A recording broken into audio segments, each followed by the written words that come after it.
Webale gwe wenna atugoberera wano ku Lubalusewa TV tukwebazaamu akensuso okusobola okuba nga otugoberera tusobola okuba nga tukuweereza bino bitusobola okugoberera. Aba TikTok mwebale kuba nga mutugoberera mu commentinga saako n'aba YouTube channel yaffe Lubalusewa TV tubeeyandiza ddala okuba nga mutukkiriza ne tubaweereza amawulire agagenda mu ggwanga. Olunaku olwaleero kkooti y'e Matuga ng'ekubirizibwa omulamuzi akampulira Praise ono nno olunaku olwaleero lwasomedde omusango gwa eyali ssentebe wa disitulikiti ya Amudat Kiyonga Fred Adamson.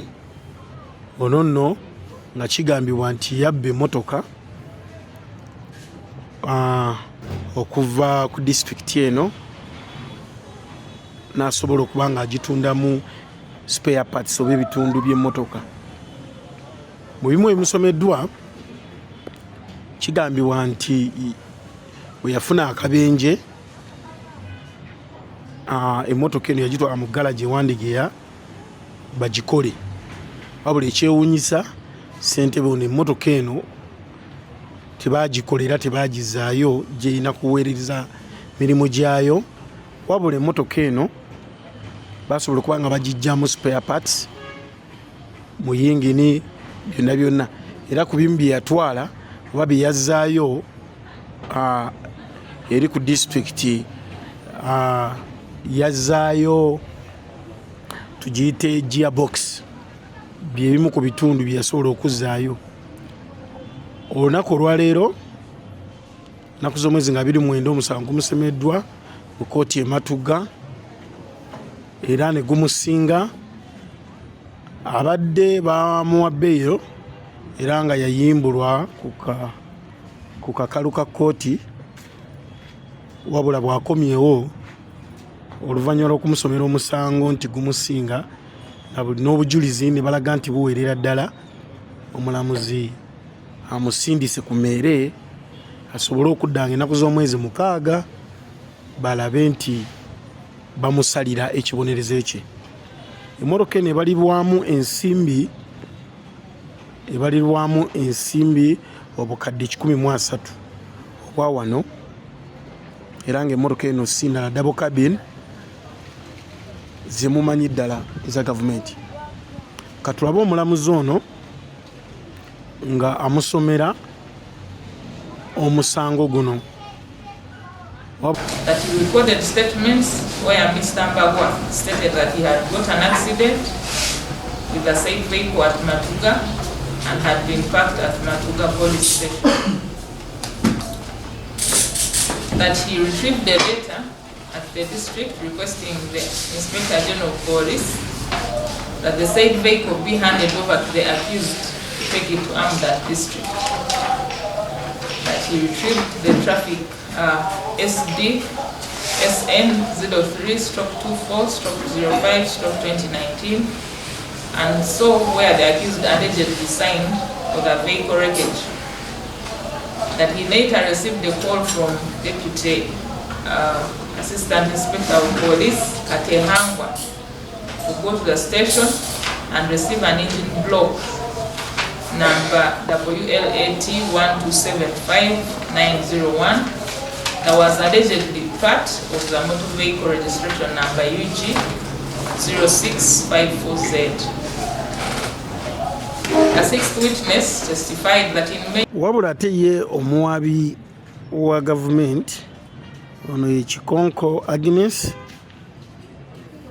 asinzidde wano n'asaba omulamuzi okuwa Kiyonga ekibonerezo ekikakali olw'omusango gwe yazza oba asasule emmotoka ya gavumenti esobole okuddizibwayo ekole emirimu eri mu disitulikiti ya Amudat. However, Your Honor, the offence that the convict is charged with is quite rampant within the jurisdiction of this honorable court. Your Honor, the property that was stolen belonged to Amudat local government, and to date, Your Honor, it has not been replaced.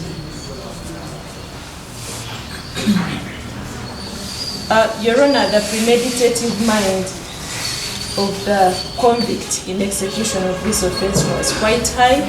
Your Honor, the accused, who is a representative of Amudat local government as the LC chairperson, in the pretext of taking the car for repair, instead took it for his own gain or purpose.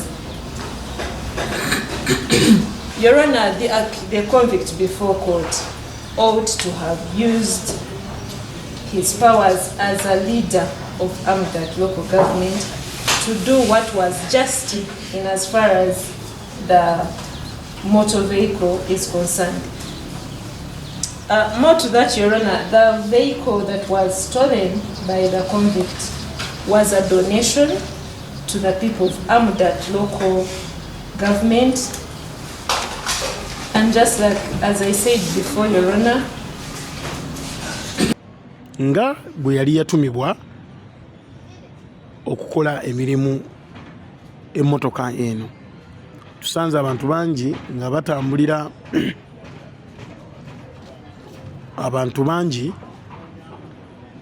bali mu bifo bya gavumenti, wabula ng'ekyamazima ebintu byebaweebwa okukozesebwa oba byebawa okukozesa